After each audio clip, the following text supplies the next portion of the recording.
Hey everyone, and welcome back. Today we're digging into something you probably use every single day without a second thought. Salt. I mean, it's just salt, right? Well, what if that simple shaker on your table is hiding a pretty big secret? What if it's the difference between helping your body and, well, not? Let's find out what's really going on. Wow.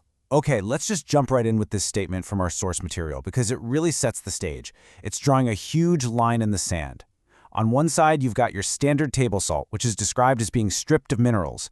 And on the other side, a black salt that's supposedly so good it can help with digestion and even blood pressure.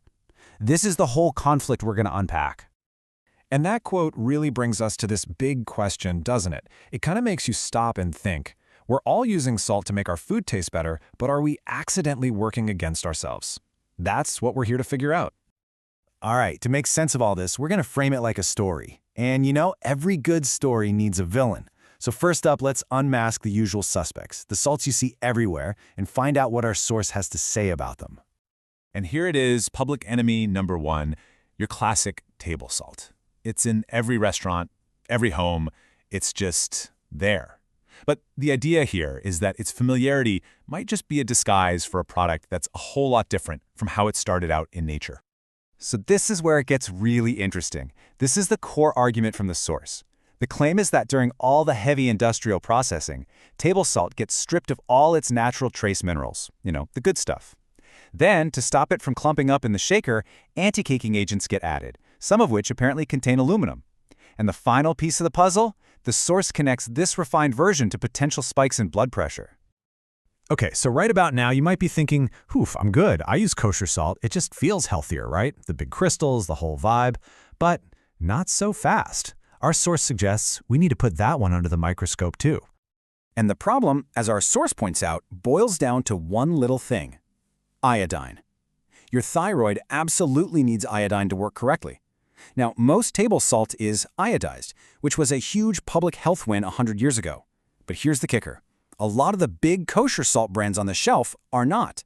So while you might think you're making a healthier choice, you could be accidentally missing out on a really important nutrient.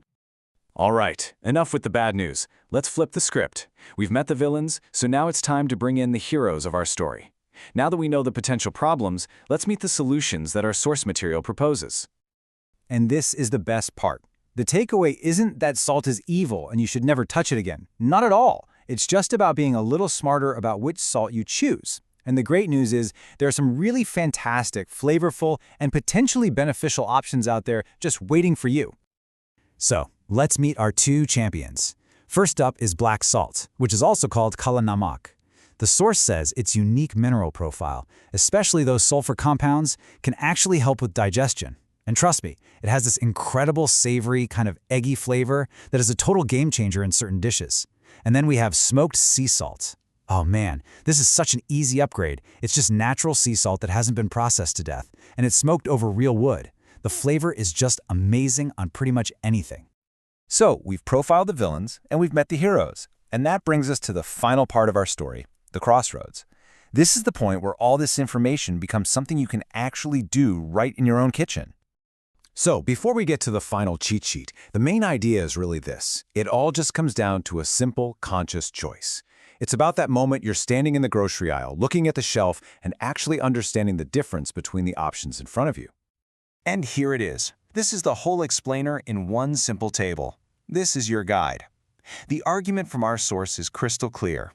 Think about moving away from the processed stuff on the left and start exploring the more natural, flavorful options on the right. Just keep this little chart in mind next time you're making a grocery list. And so we end right back where we started, with a choice.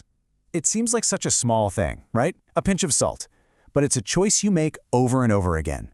The power to pick something natural and full of minerals over something refined is, quite literally, in your hands. So, what are you going to choose? Thanks for tuning in.